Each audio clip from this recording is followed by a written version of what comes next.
I'm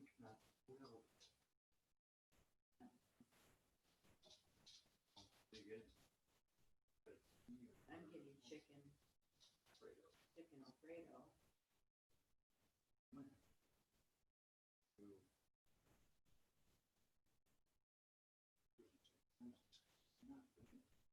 They're bigger than chickens.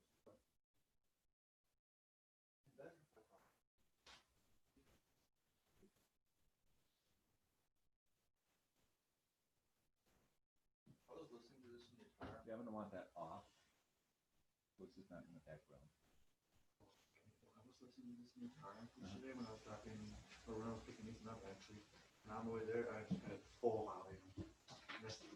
It was on custom EQ, so it was kind of bassy and not super loud in my ears. But I could actually feel the bass, which was weird. Or you write down what I want? Yeah. And just document these things.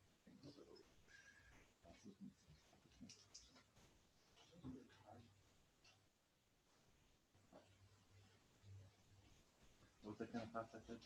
Pasta chili.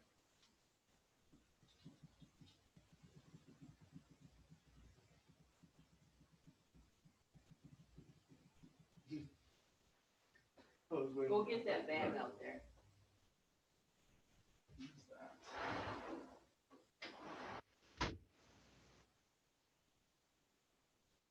Italian Gardens Davidson. I guess the rest. Huh? I guess the rest is it.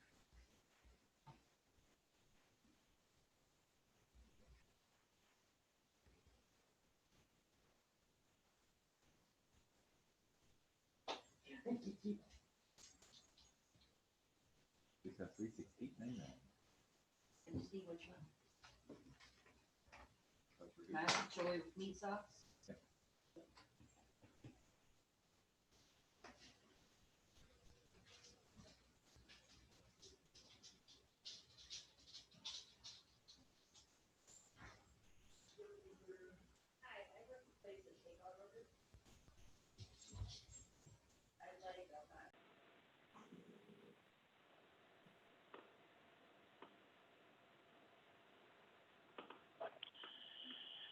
Okay, let's call the roll.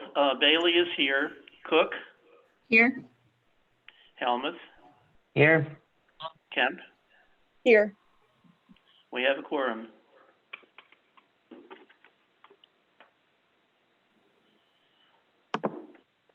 Is there any proposed change for the agenda? If there's no questions, I'll make a motion to approve the agenda as presented. I'll second that. Moved and seconded to approve the agenda. Okay, roll call vote, Dave? Sure. Bailey, Yes. Cook, Yes. Thomas, Yes. and Kemp. Yes. We have an agenda. We have two items of correspondence. Oxford Edison Youth Assistance has sent us a letter of appreciation thanking our village for supporting the Oxford Edison Youth Assistance during this difficult time. And we also have 37 form letters of support to allow both medical and recreational marijuana facilities in the village of Oxford.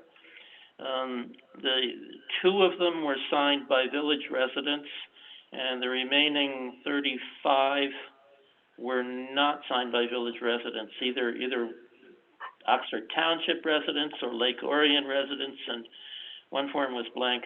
The two village residents have addresses on Stanton Street and Park Street.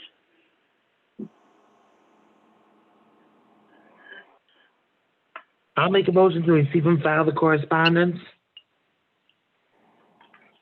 I'll support.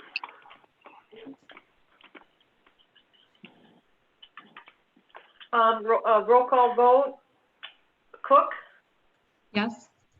Helmut, Yes. Kemp, Yes. Bailey. Yes. Our next item is call to the public. our standard information for a call to the public says that public input will be allowed during the call to the public. There's two of those times in our agenda for today. The public may voluntarily state their name and address, but they do not have to give their name and address. This time is for council to hear from the public and not to engage in discussion with the public on comments made by the public.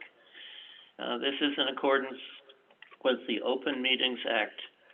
Each person will be allowed an opportunity to speak for no more than 3 minutes. All comments will be addressed to the council president pro tem. I personally am inclined to allow more than 3 minutes unless there's lots of people who want to address the council. Okay, Mr. Bailey, this is Joe. So I'll do this in a manner that we have done with planning commission meetings and other meetings where I'll go and call on a person, unmute them,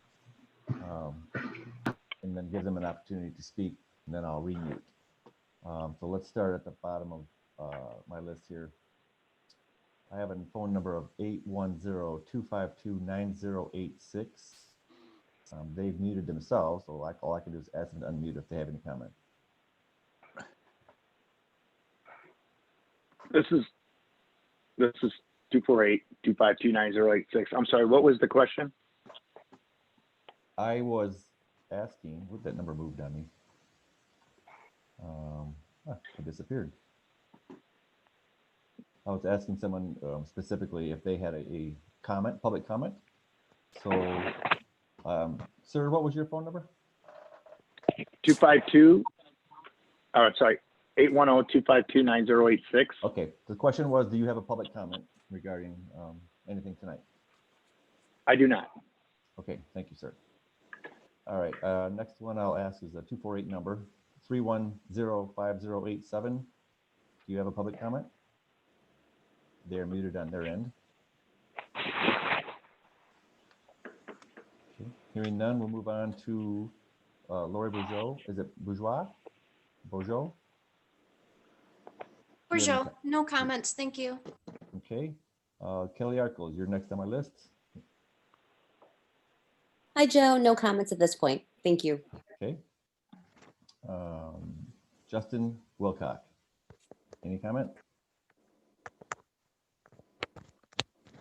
He's unmuted on his end, so. Hearing none. No comment, thank you. Okay. Justin Danaskis, any comment? Well, I guess just since no one else is making any, I appreciate the city council, village council moving forward with the discussions, setting aside some time as it's been on a number of agendas, and hopefully with a little more set aside time here, we can move things forward and continue what has been done with the previous meeting. So thank you. Okay, thank you. I have a name of C. Murphy. Any comment?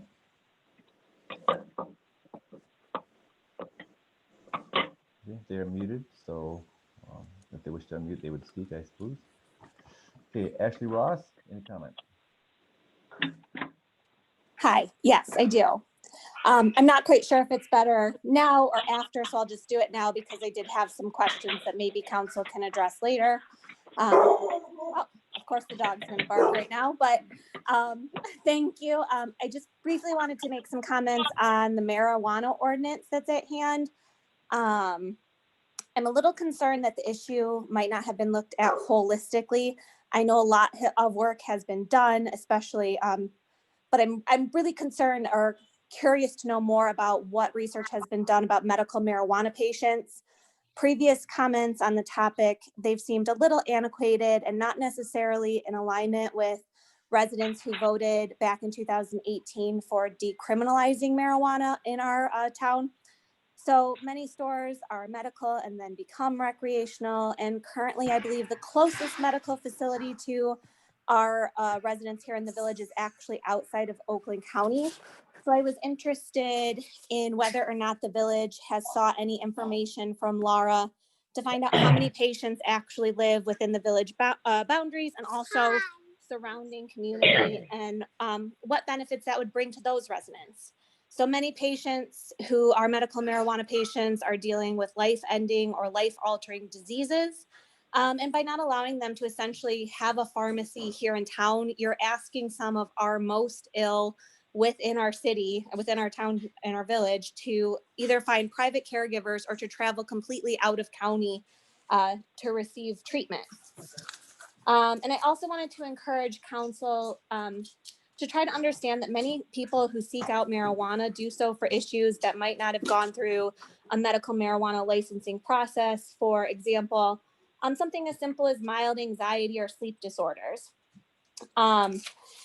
It was kind of implied at the last meeting that this facility would cost us more in policing or other expenses. And I personally have not seen any research to determine that is true. And if that is the case, after research is done, how we could address those costs and put that back on the stores, or look at the revenue brought in by taxes and how that could be offset.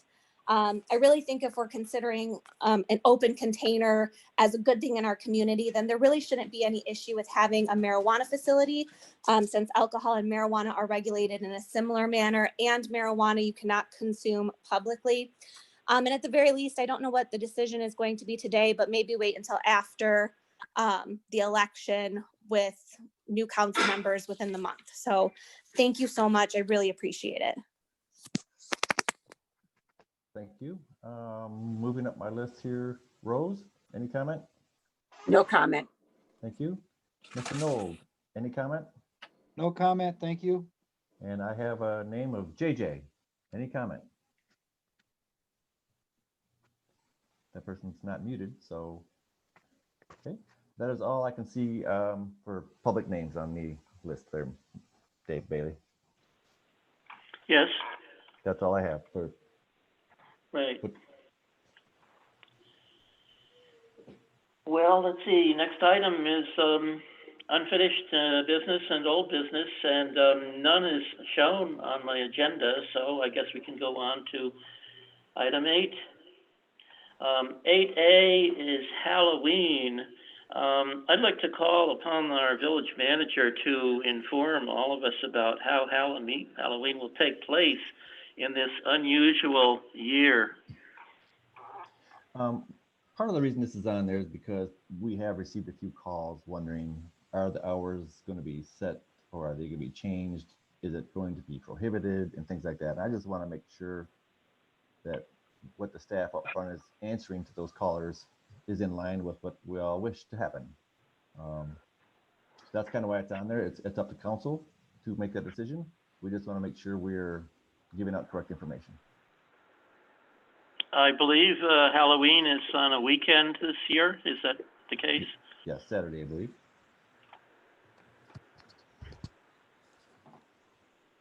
So there's no question about the village office being open or closed then? Correct.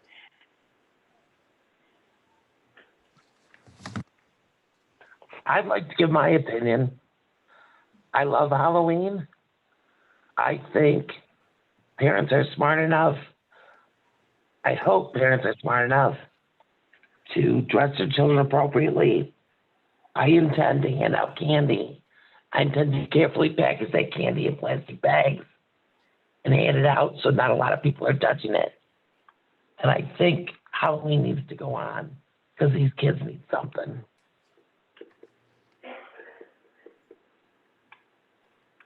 I'd like to give my opinion as well. So I agree with Maureen. I do think we should have Halloween. It should be the same as every year. And I'd like to see families just make decisions for themselves about whether they're going to participate. I'll be taking my 2 kids around the village. It's something my daughter really looks forward to. I think it's important in these times to give some normalcy to kids especially. And so we're definitely looking forward to it, and I don't see any harm in it because people can make their own decisions about whether they want to hand out candy or take their kids out to go trick-or-treating. Kelsey, please bring your kids to my house because I'm handing out a lot of candy. Oh, I will. I'm afraid the kids will get a lot. This is Dave. I don't have any children in my family, but if I did, it would seem to me an obvious thing to do to take all of those packages of candy and wipe them down with disinfectant. It's such a simple matter, and it could save a life.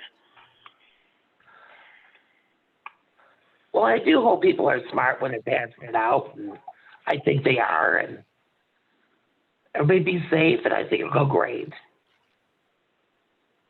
I agree. I want everyone to be safe and use common sense and wear masks, please. But yeah, I agree. Go ahead as normal.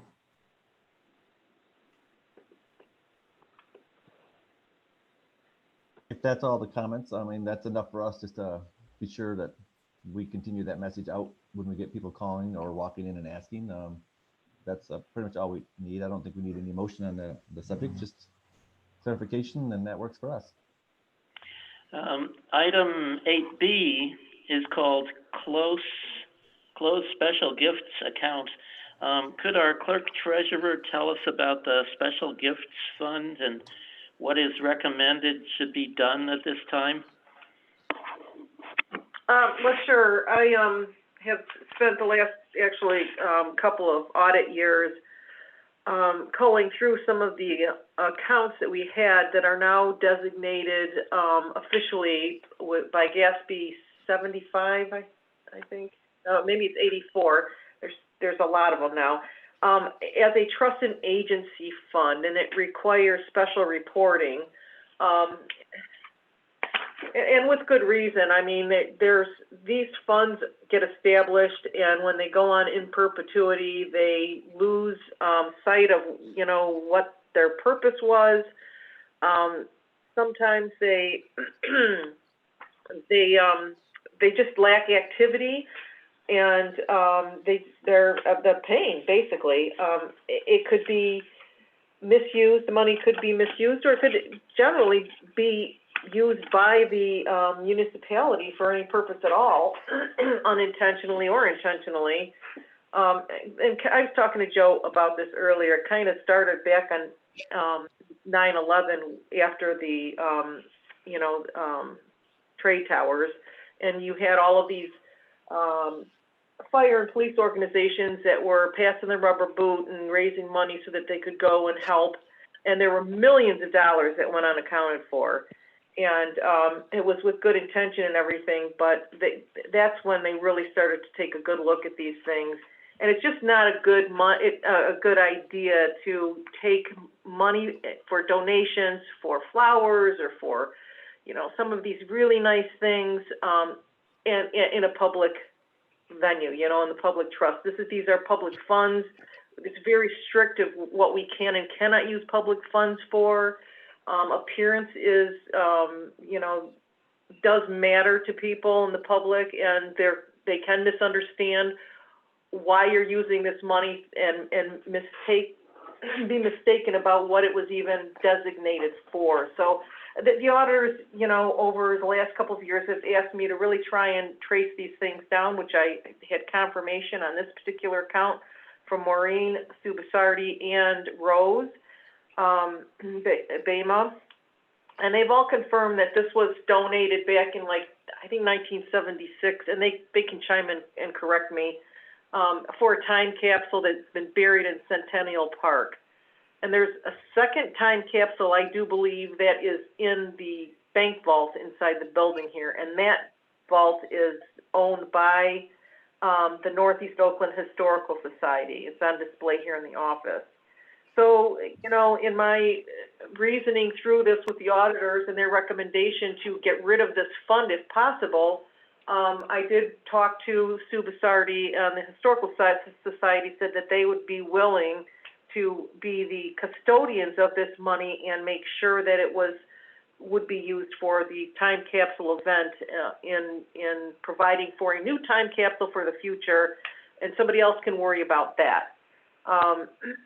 So it's really up to you. There's only $518.02 in this account. It has never gotten more than 1 or 2 cents a month activity for at least 10 or 15 years. And over time, there have been other things that have been put in this account that didn't belong there. There's the Lone Ranger fund is also a trust and agency account. That one's gonna stay right where it's at. It's got a little better than $7,500 in there. But everything else has been reclassified, rerouted. The donations, there's no more flower account. There's no more, or we have the police hero, donate for a hero, shop with a hero for at Christmas time. They get donations for that. But that's all been put under the general fund in a liability account that basically we take the money in and we pay it out. We take it in and we pay it out. We are not holding on to this money for an extended period of time. So that's the whole purpose of bringing this before you. It's recommended to me. It's really up to you what you want to do. And my recommendation would be if you want to keep this account in your custody until the opening of the time capsule and use the funds then, I would not recommend rolling it over or taking new donations for the next time capsule reopening. That should be done outside or, maybe at or around the time of the event. Because your charter does allow you to contribute to certain community events. And I forget what the dollar amount is. It's not a lot, but it certainly is $500. So, what's your pleasure? This is Helmut. My pleasure is just leave it alone. It's got 5-6 more years in it. We open the time capsule. We put the new time capsule and we're done. And let's make it a longer time capsule. I don't want to remember the next time capsule. Mo, do you regard that as anything that needs action, or can we just do nothing? Well, if you do nothing on this account, it does trigger audit concerns. We're facing in a lot of communities in the audit process, we have leftover money in special assessment districts that we're trying to shut down. We have lots of these little accounts that many communities are trying to shut down. I think, Terry, if I'm not mistaken, this is really our last such account, right? No, not really. Lone Ranger is the last holdout. Yeah, besides the Lone Ranger. Yeah. Besides the Lone Ranger, we have taken care of everything else. We've straightened it out. But what does your auditor recommend? They recommend closing the account. They said, see if you can get it closed, and if we can't, fine. But I at least was incumbent upon me to ask and to make you aware of the fact that this should not continue beyond the 2026 opening of the time capsule. Okay, thank you. This is Sue. Can I say something? Sue? Yes. You're recognized. Okay, thank you. I did go back in minutes, both at the village and the museum, and this is money for this $517 is a private donation from a private citizen to be used for a specific purpose. I would not want to have it get lost in the shuffle and mixed with tax dollars, because that would be a grievous act, I believe. I just would hate to have that ever happen. The Lone Ranger money is the same thing. Those were private funds that were raised by private individuals. They had nothing to do with the village. It was just that once that festival was over, there wasn't anybody who would take care of the money, and they didn't want to just leave it there. So they gave it to the village to hold for them. But it is not tax dollars. It never was tax dollars. It's private citizens' money. And that's why I feel that at least this $517, I know the people that gave it, and I think that we could put it in an interest-bearing account and earn some money between now and 2026 and then specifically it would be titled, you know, in the name of the opening of the time capsule or something on that order. And then that money would be spent on exactly that, a celebration of opening it. And then if somebody wanted to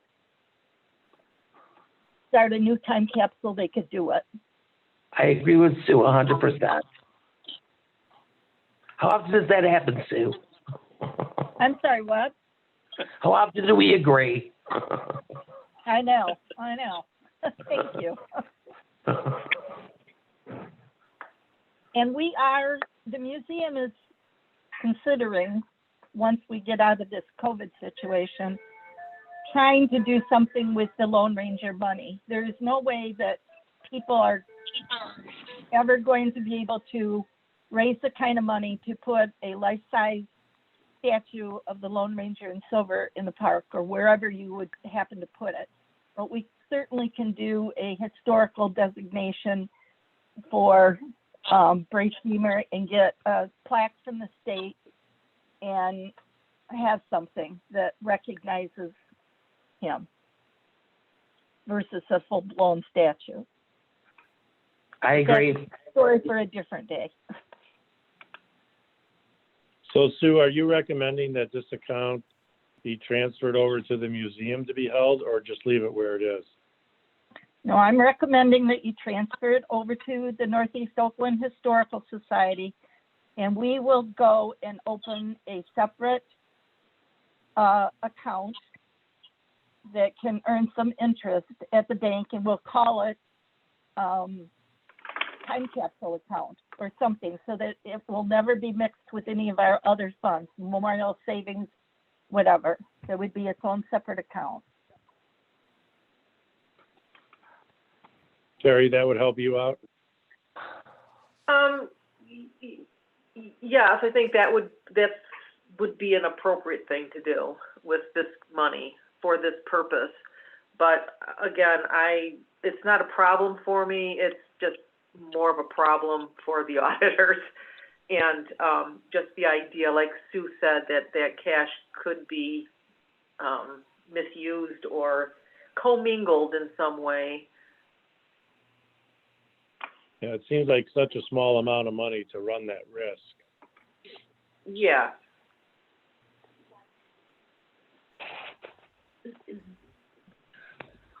Do I hear a motion from council? I have a question. Terry, how much time do you spend on this a month? Now that the life is good, that is everything's balanced. What's it take you? Oh, not long at all. It's an easy bank statement to reconcile. You just have to allocate the interest, and then finalize it, print it, sign it. It's pretty straightforward. I'll make a motion to just leave the account alone until 2026, and then drain the account in the new time capsule. Can I ask a question? Yes. Who is going to administer that expenditure of money? Since it's private funds, is the village going to yay or nay? Is the village going to plan a celebration? Is the village going to require a vote if they don't like the celebration that's planned or want? Because the village really should not have any say in this money, as far as I'm concerned. Well, it's the 150th. It would be the 150th anniversary of the village.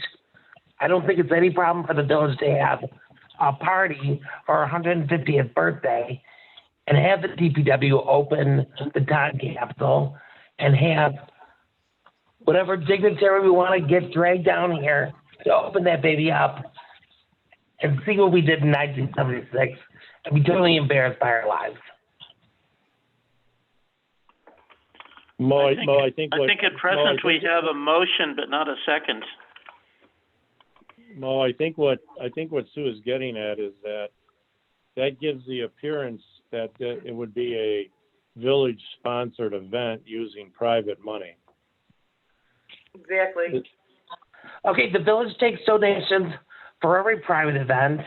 when we have I know. the Ranger private donations. I don't I think agree. the Mo, I agree. I just wanted you to, I think that was the clarification Sue was trying to point out. yeah, exactly. Well, and I don't believe that the village takes money in for private events anymore. I think that was stopped a couple of years ago when the Lone Ranger Committee was made, they had to open up their own private account for that event.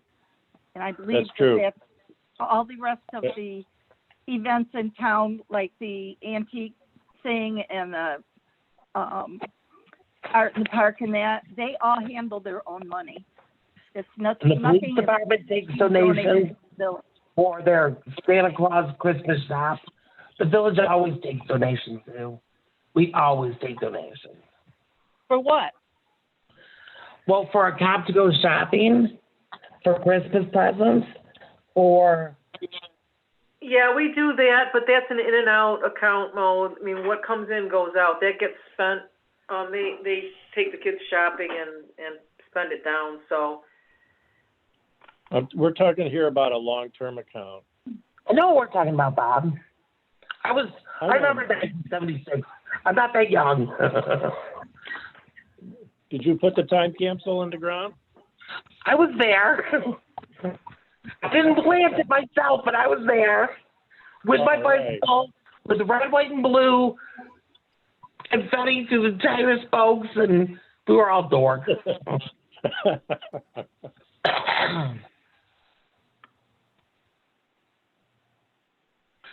So if I don't get a second, somebody else can make a motion. Right now, the motion is to leave it alone and deal with it at the end of its Let it term. ride.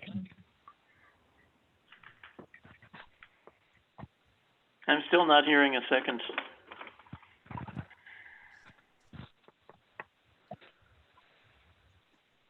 If there's no second, I would move that we give custody of the $518.02 to the Northeast Oakland Historical Society. Actually, what's the exact amount? Is it 518.02 or 517.96? you know, where does it say 517.96? It's 518.02. I included a bank statement in that.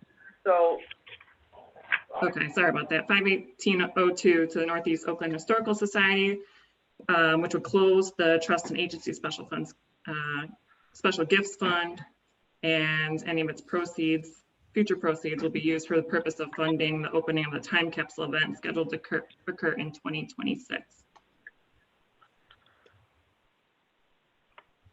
Support, Kemp.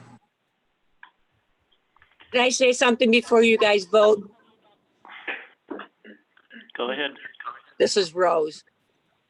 Back in 1976, when that money was donated by the Stallnecker family, it was entrusted to the village to remain in a trust and agency account to earn interest. And at that time, we were making interest, but with the economy and everything, the interest dropped way down. So there's not as much money as there could have been if the interest rates were higher. And that was to have the DPW open the time capsule and share with everybody. I mean, if you look back in the leader back in August of 1976, there were letters and everything else from citizens in that time capsule. So I think it's very wrong to give this money to some other organization when this money was supposed to be entrusted to the village to make sure it all happened. That's my comment. Is there any documentation of what their intent was for this? Rose's comment, that does make me question what we should do, if that was their intention, was to have the village open it. Back in 1976, Nancy, I think she was the first village at that clerk, point. and she should have in the minutes documentation for that.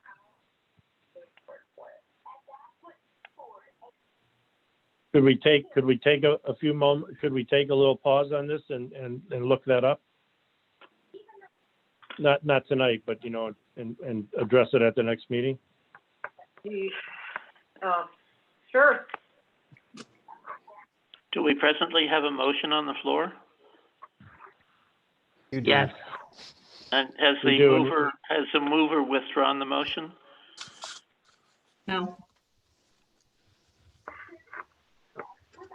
You actually have a motion and a second. You have a motion by Cook and a second by Kemp. You need to call for the vote.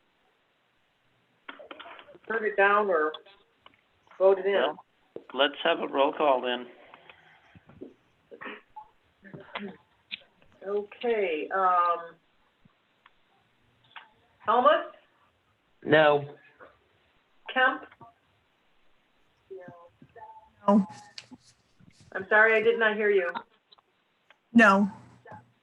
Bailey, No. Cook, Yes.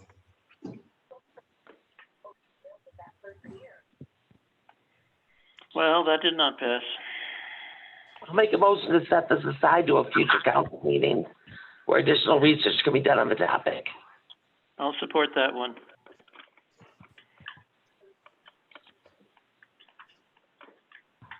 okay, sorry.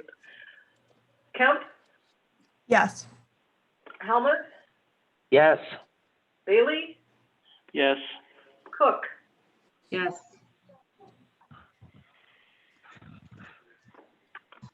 All right. Next item is item 8C.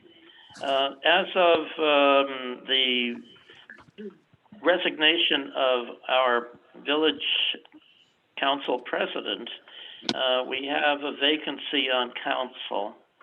I'd like to call upon the village manager to tell us the recommended way to deal with the current vacancy on the council. Well, obviously, it's council's choice. You have 30 days from the resignation to make the appointment. And that's it's pretty cut and dry. Once you make an appointment, same as an election, the person has 10 days in which to be sworn into that office. And if they do not get sworn in within those 10 days, they are deemed to have basically turned it down.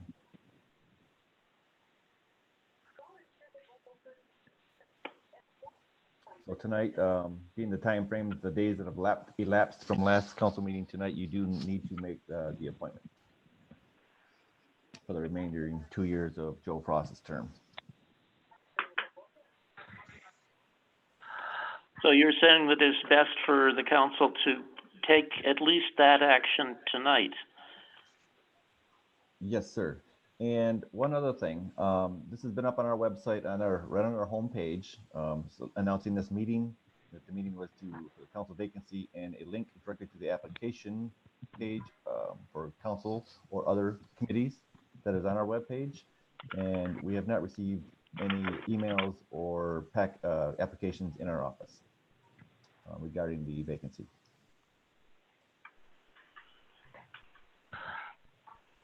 So we do, Joe, we do have one candidate for the vacancy, right? Oh, I'm sorry. Yes, I'm sorry.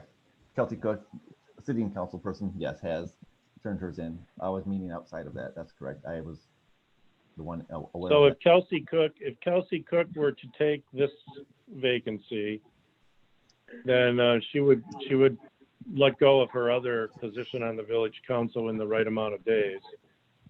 And then we would be close enough to the election where the election would decide the balance of the board. Is that true? That's correct. So because this is a special meeting, a council person cannot resign at a special meeting. They're to resign at the next regularly scheduled meeting, which is 6 days from now. So if the applicant, the sole applicant, Kelsey, is appointed, she would have 10 days in which to be sworn in for that position.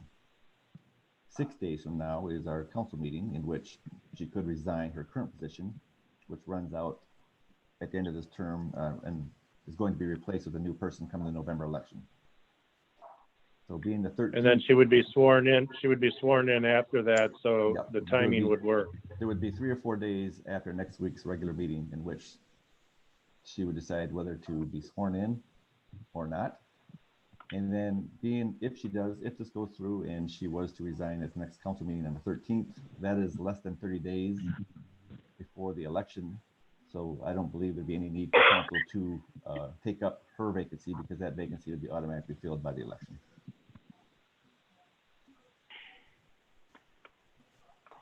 Okay, that makes sense. That's consistent with our research, right? Yes. Joe, I think we Yep. we looked at this pretty Yep. thoroughly. Yes.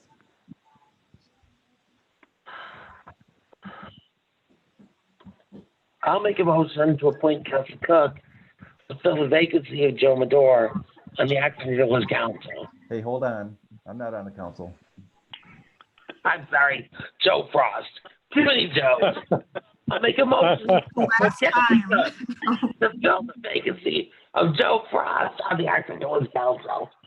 How about that? Much better. I think it's always good to have a little laugh in the meeting minutes from time to time. So thank you, Mo. Are you saying I'm a disaster, Dave? I get it. I didn't say a disaster. I said a comedian. I said disaster, and I'm not wrong. Is there a second? Support, Kemp. Any discussion? Hearing none. Let's have a roll call. Bailey, Yes. Kemp, Yes. Helmuth, Yes. Cook, Yes, thank you.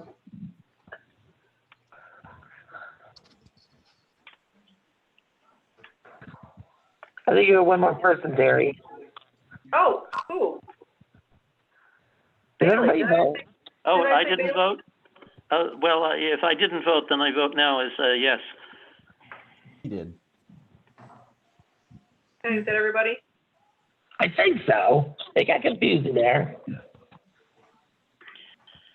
Okay, item 8D says adult use marijuana ordinance update workshop. And I would like to comment for myself that I am certainly not neutral regarding marijuana in the village of Oxford, so I should not moderate this agenda item. Well, Mr. Acting President Pro Tem, Bob Davis here. Maybe I can give a brief introduction and then you guys can take it from there. So, Oh, please do. a long time ago, the village sort of passed on the issue of medical marijuana facilities in the village. And then when it that action occurred by taking no action. And then when adult use passed by the state of Michigan, action required action. So we've been on a moratorium while we sent the matter to our planning commission, who spent a lot of time and a lot of effort putting together an ordinance, and that ordinance has now been kicked back to the village council for review and consideration. What I would like to say with respect to the matter as a whole, I think Kelsey Cook and I had some firsthand experience with respect to some of the issues that can be raised with respect to these types of ordinances. I think Kelsey wrote, Kelsey, I don't know how you wrote so much, but I think Kelsey wrote a long list of very pointed and very pertinent concerns and questions about the ordinance that the council has received from the planning commission. What I would like to say is, I have been involved in lots of issues. I've been involved in down to the interesting issues of representing dry cleaners and rug cleaners who are situated next to what are now marijuana grow facilities.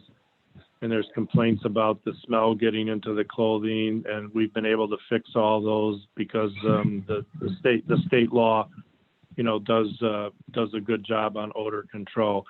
And I've been, involved heavily with the #1 candidate in the city of Warren with respect to the city of Warren litigation, which if you ever want to be amused, you could plug into that and read about that. It may have been solved today, but we'll see how that plays out tomorrow. The brilliance of what our planning commission did was they drove the ordinance to the concept of simplicity. When you're getting involved in an adult use ordinance scheme, and one of the things you want to do is you want to minimize the irregularities on how you select or how you allow the folks to get into the business. So the ordinance scheme that came to you is a licensing scheme with a licensing application, which designates a zoning category within the village of Oxford, sort of a box, if you will, where these facilities can come to be located. You did not get into a number control ordinance, which is smart, because once you limit the number of these facilities, then you have to employ a competitive process for the review of the applications, and that places administration or somebody into a role of having to make decisions and exercise discretion, and it becomes the fodder ground for lawsuits and challenges about why somebody got selected and why somebody didn't get selected. So we avoided all of that. I do believe there's a couple irregularities still lingering in our ordinance scheme, but I think the Planning Commission did a great job in driving this towards simplicity. I think if you were going to have an adult use ordinance scheme in the village of Oxford, you are definitely on the right legal track. So I'm not commenting on whether you want to do this or not, but I think you're on the right legal path towards an ordinance that could be workable and, more importantly, would keep your administrative offices out of the arbitrary and capricious decision-making process, out of the timing of the application process, out of determining whose application was complete and whose wasn't. And you've created a box where the requirement is that if you own property and you have rights to property in the box, and you can meet all the other requirements of the state of Michigan, and you can meet all the other requirements of our site planning issues, and you can meet all the other requirements of our application process, and you can meet all the other requirements that are embodied in our ordinance, which range all the way from odor control to security control to an investigation into the people who will own the facility, to non-transferability, all kinds of things that you've put in here, then you're exercising pretty good control. And I also think that you need to consider that, although this area of business is strong and there's a huge appetite to have these facilities from a business standpoint, these businesses, just like other businesses, are not going to oversaturate any one area, because it's not good for anybody and it doesn't work out. So, one of the things we're looking at in the city of Warren is the spacing between facilities, because nobody wants to be right next to another facility for business purposes. So you've kind of got these things under your ordinance scheme that came to you from the Planning Commission. One of the irregularities that I still think, should be examined closely is designating the I-1 zoning box as being the area for these facilities, but then excluding certain parcels within the I-1 zoning box. I think that some of them will be self-excluded for other reasons, but why have that irregularity going in? The second irregularity that I think we still need to address is the prohibition against rezoning and or variances. Rezoning rights and variance rights are rights, common to every other zoning category. And to preclude those in this ordinance might be an irregularity that could come back to bite us later. But other than that, we're looking at a zoning ordinance that creates an application, a license, and a compliance schedule that's pretty rigorous. And we create a box where such facilities can be located. And I think the simplicity of this approach, if you look at the litigation that arose out of the Kalkaska operations and some of the other up north operations, this type of simplicity is, in my legal view, the way to go. The more complex you make the ordinance and the more competitive you make the ordinance and the more discretionary decisions you allow as to who gets a ticket and who doesn't get a ticket, is where you run into the problem area for litigation in the future. So with that, I'll let the others speak. Mo was very instrumental at the Planning Commission with respect to these issues. She could probably speak on some of this because I think she knows exactly what I'm talking about. And then Kelsey Cook has had some experience at the county level being a moderator on a panel of which I was part of that looked at the legal issues and the practical issues and the operation side of the issues with respect to these types of facilities. Kelsey Cook did a great job in allowing a balanced presentation to the Oakland County area. Kelsey did a great job in allowing both points of view to be expressed, the zoning concerns as well as operators' concerns about the zoning concerns. So it was a great forum because we had all different sides of the issue on one panel on one day, moderated by Kelsey Cook. So anyways, that's where we're at, folks. Procedurally, you have had your Planning Commission do what you asked them to do, and the result of their work is now back before you. If I could say, Kelsey did moderate a meeting at the county, of which Bob Davis was a speaker, a good speaker. One of the speakers was a very bored speaker, and almost made me shut it off, but I didn't. But some of the speakers really gave me a great insight to some private sides of the business and what they go through. And I think I would like Bob to send us the ordinance as the Planning Commission approved it and highlight the two sections. In my mind, I think I know what we have to do on the zoning. I kind of agree with that. I kind of agree with that approach, Mo. And we can just beat out those two last pieces and get this to council and get a vote going. And possibly. Yes. I think what you're saying, Mo, is that I take the product that the Planning Commission that we all ended up with, because the council should know I was at the Planning Commission for many of these meetings. I think what we should take what the Planning Commission came as a final product, and I should cover it with a memo to you saying, here are some of here are the remaining couple of issues I think the council needs to grapple with. And I think we should try to answer as many as Kelsey Cook's questions as we can, because she raised some good points, and I should try to address those in my review. And then the council should get at it. We really need to get at it because we're under time constraints. Yes. I agree that we should, the Planning Commission put a lot of thought and time into this, to think of so many different scenarios.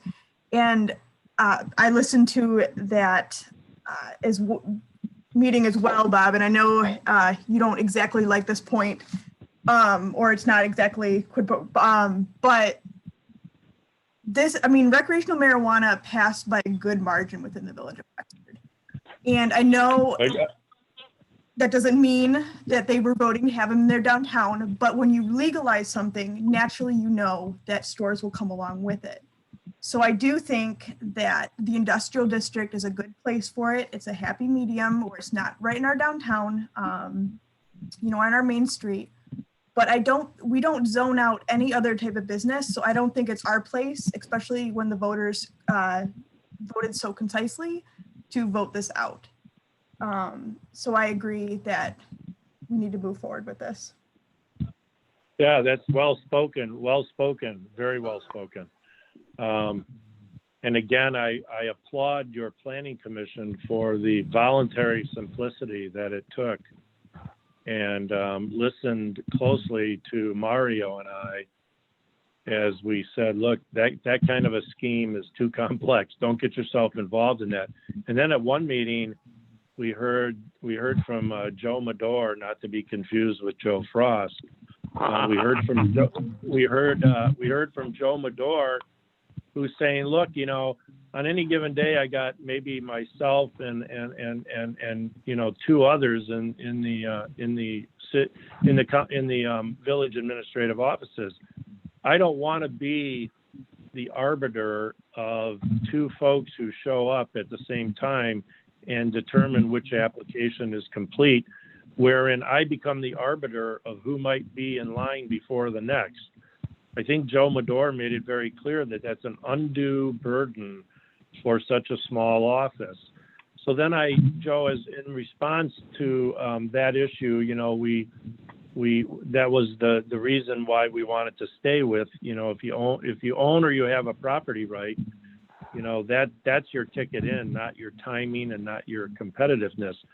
But I went, Joe, further on that, and I did some research on whether or not we could farm out the review process, and we cannot. It has to be done by the local government. So I agree with Joe Madore that that's an extraordinary burden to place on the village administrative staff. And so the Planning Commission heard Joe Madore and stayed forthright with their concept that they wouldn't create a competition, and they wouldn't create a limitation of number, and they wouldn't create a timing issue to which Joe had to flip the coin on. And instead, it became a zoning box. As just pointed out, it became a zoning box. And we said, if you're in the box and you meet all the other criteria, you're going to get a license. Isn't that about where we shook out, Mo? Yeah, I mean, I think council just needs to see it, and I think they'll figure out where we're coming from by making it not a special land use, a special permit. Here it is. Here's where you can put it. You do what you got to do, and we'll approve it. You don't do what you got to do, and you're out of here. Right, and that's the way we can do it, Mo. We can summarize that with a cover memo attached to the ordinance, and I can highlight for you the areas that I still think need your eyeballs on. Mr. Bailey, this is Joe Madore. Can I speak, please?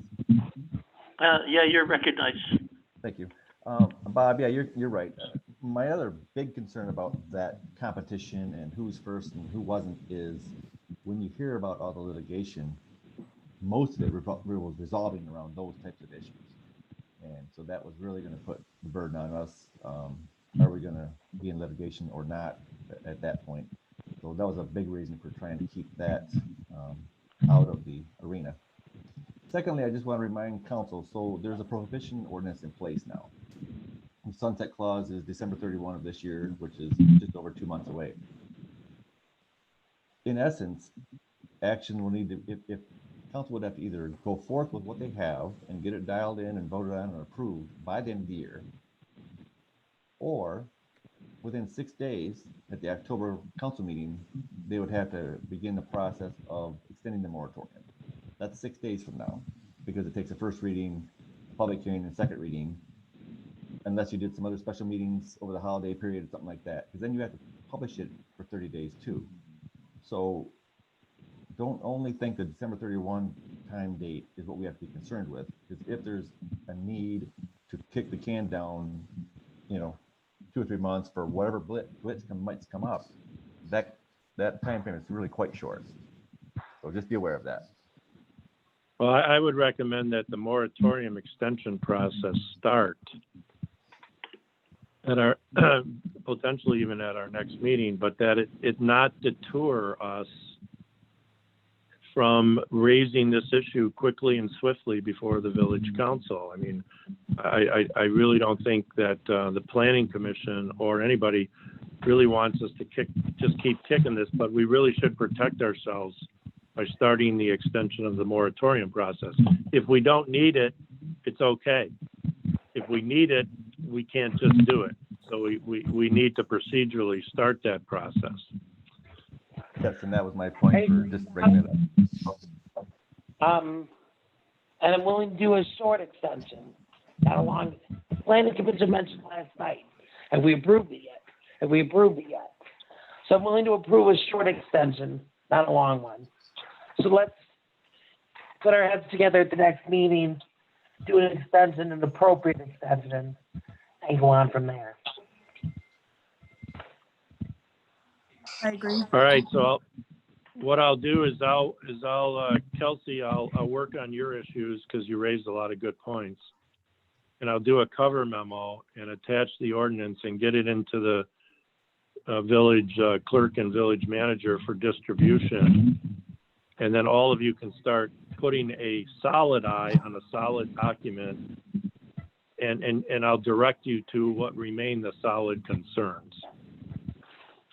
Can you include a proposed timeline of first reading, second reading, goes in the paper, all the good stuff? Yes. Will you also provide a map of the parcels the map of the industrial parcels excluded from the ordinance? Yes. Thank you. And Joe and I already have those prepared. Okay. I just have a couple comments, if I may, whenever. Kelsey Cook, you may comment whenever you want.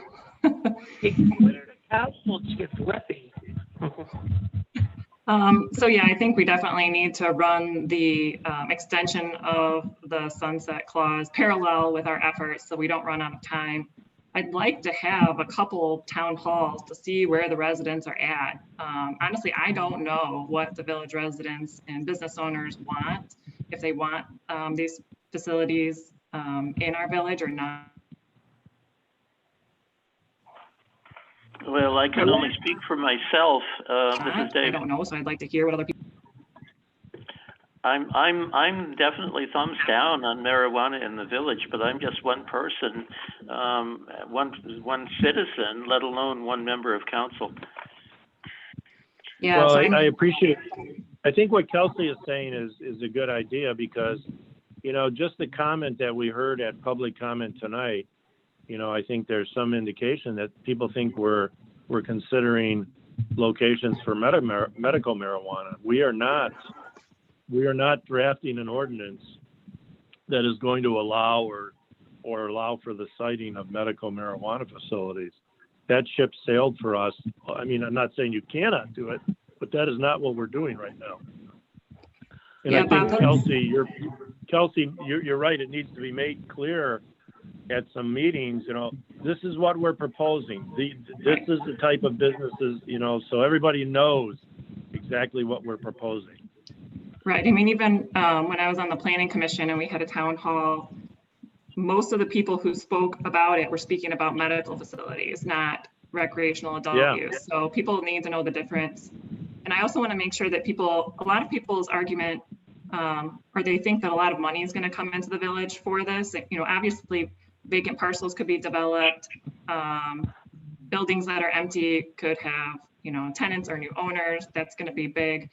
But if you look at the law for like tax revenue, for example, or like excise tax or sales tax, it's only for retailers or micro businesses, which I'm not saying we can't, our zoning ordinance does allow for those, but in the industrial district, we may not get any of those. So we may not get the 15% that's allocated to communities based on this business. So it's kind of a trickle down amount, like all of the money that this business generates that goes to the state. First, the state pays all of their implementation, administrative, and enforcement costs.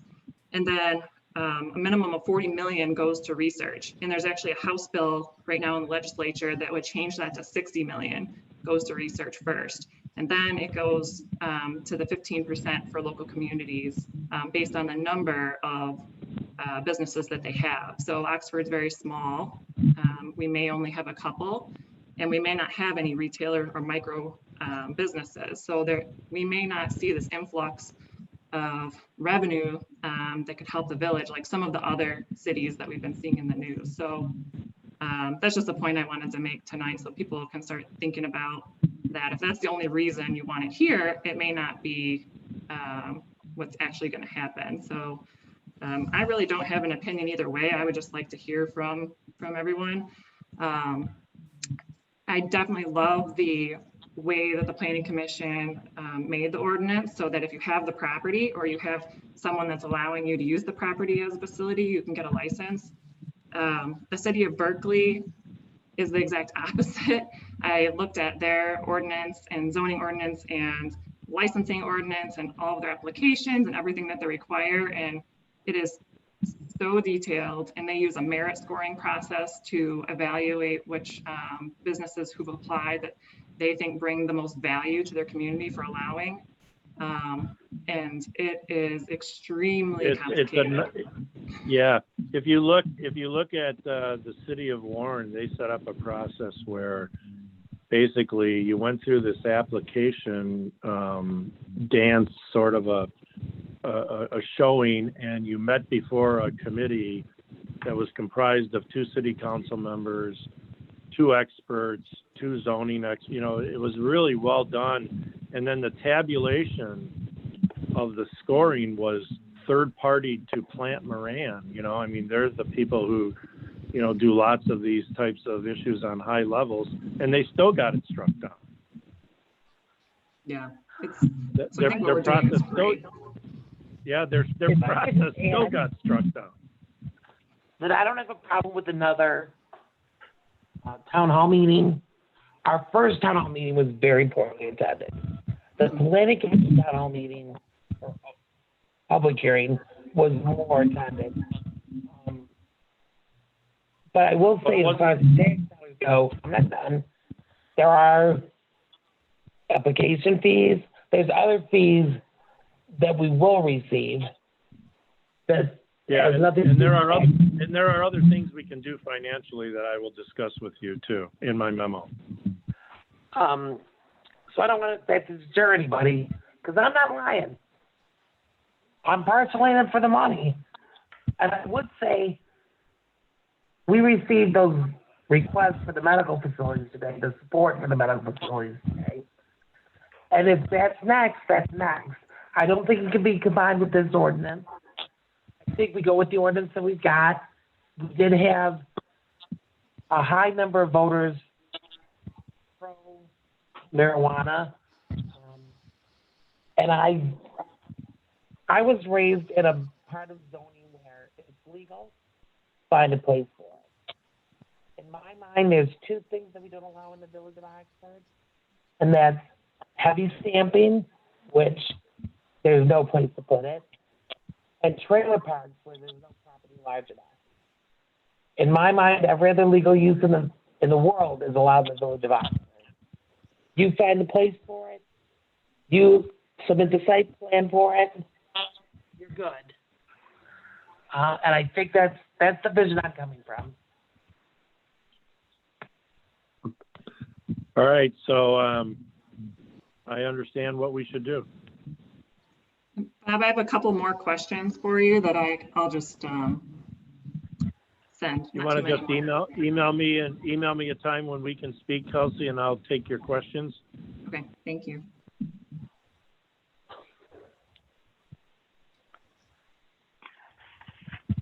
I have a question, Joe, for council. So is the intention at the October 13th meeting to have on the agenda the extension of the moratorium such as a first reading? Yes. Time to be determined by council. The length of time, I should say. Yes. Very good.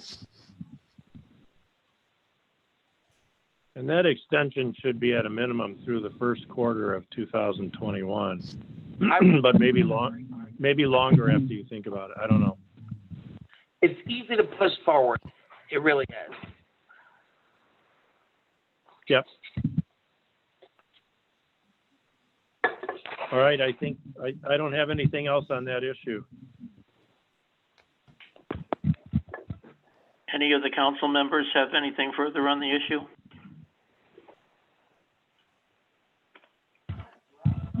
Not hearing anything. I don't So, think any action, no action is required. Very well. Next item is call to the public for the second time around. Joe, you're going to manage this also, Yes, sir. like you did so well the first time? Yes, I will do that. Well, I'm going to the bottom of my list here, and Steve Basardi, you're on the bottom there. If you have a comment, you'd have to unmute yourself.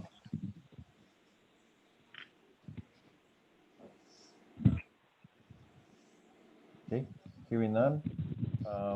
The gentleman with the 810-252-9086. If you have a comment, now's the time.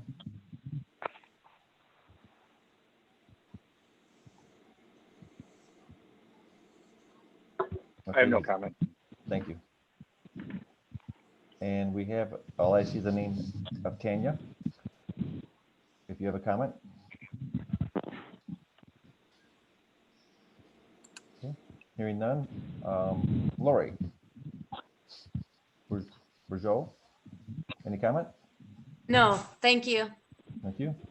Okay, Kelly Arkles, any comment? Yeah, the only thing that I wanted to say is I wanted to speak in support of Councilmember Kelsey Cook's recommendation to have a town hall meeting on the recreational marijuana. I think that's a great idea, and I think that a lot more people need to understand and be able to ask questions. Okay, Justin Wilcock, you're next. Any comment? No comment, thank you. Thank you. Okay, Justin Danaskis. Oops. Any comment?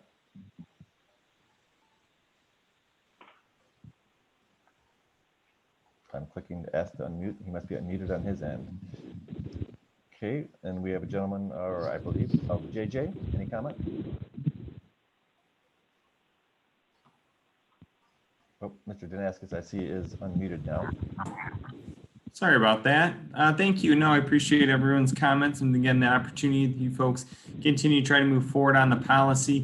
One thing I'll just stress is though, if you look back on how many meetings and times the policy has been on the agendas for planning commission or council, it's pretty significant and going quite a long time. And, you know, due diligence is good, but you can, you know, keep going round and round on the policy, be it make it very simple or very detailed or scoring. So just encourage a little, you know, kind of set forth the plan and so forth as to what you're looking for to get the research so you can make an informed decision, but kind of move it forward one way or another and kind of on a pathway. So thank you. Thank you. Okay, Mr. James Hanlon, I know you're with the newspaper, but if you have a comment? No, thanks. Thank you. C. Murphy, comment? They remain muted. Ashley Ross, any comment?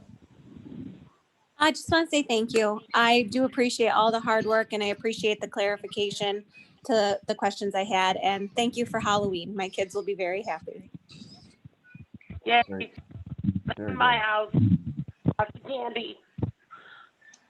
Okay, Mr. Knoll, do you have a comment? No comment, thank you. Okay. Rose, you're next. Do you have a comment? Yes, I would volunteer my time to come up and research the documents for the special gift fund from the Stallmakers if council would like me to. Thank you. Okay, Mr. Bailey, I believe that's all the names on the list that might be public for public comment. Thank you. Next item is council comments. I guess I'll call on Cook first. Thank you. I just wanted to take a moment to thank my fellow council members for appointing me to fill Joe Frost's term. There's a lot of big decisions coming up for council. I'm very excited to be able to be a part of them and to, try to be thoughtful and do my research and contribute to everything that other council members bring to the table as well. So I think we work really well together. I'm also looking forward to the election, and I think that, no matter the outcome, we're going to make the right decisions for the village, and I'm just happy to be a part of that too. So really, truly, thank you very much. Thank you. Next, Helmut.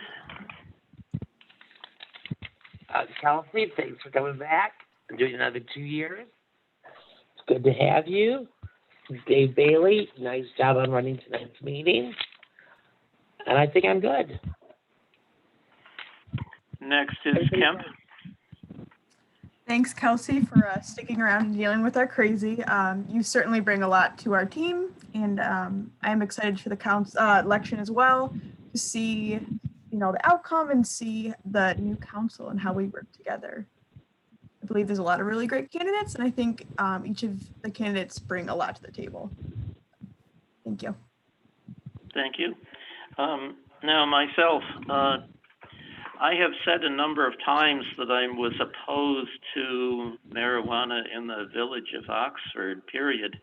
And I'd like to explain a little bit what lies behind that stand that I have. The one of them is, I believe that currently marijuana has less social impact than either alcohol or tobacco. And I believe the reason why it has such a small impact is because the usage is small as compared with the usage of alcohol and the usage of tobacco. I believe that if marijuana becomes one of the big three, maybe even more usage than tobacco, say, to pick one at random, that its social impact will become really, really severe. Now, I don't have any basis for that, but that's the way I feel. The other item is that I feel that the village of Oxford is a special place. And I believe that if we had any kind of marijuana, either medical or recreational, functioning in the village, that it would make the village less of a special place. I really like the special nature of the village of Oxford, and I would like for that to continue. So that's all I've got for council comments at this time. Item number 11 is adjournment. If anyone wishes to move to adjourn, that would be in order. I'll make a motion to adjourn at 8:17 p.m. Do you have a second? Support, Kemp. Okay, we got a motion and a second to adjourn. Is there anybody opposed to that? I certainly am not. I'm not hearing any opposing. I think we're adjourned.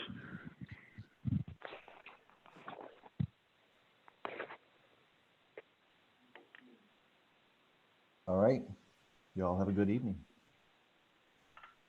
Thank you. Thanks.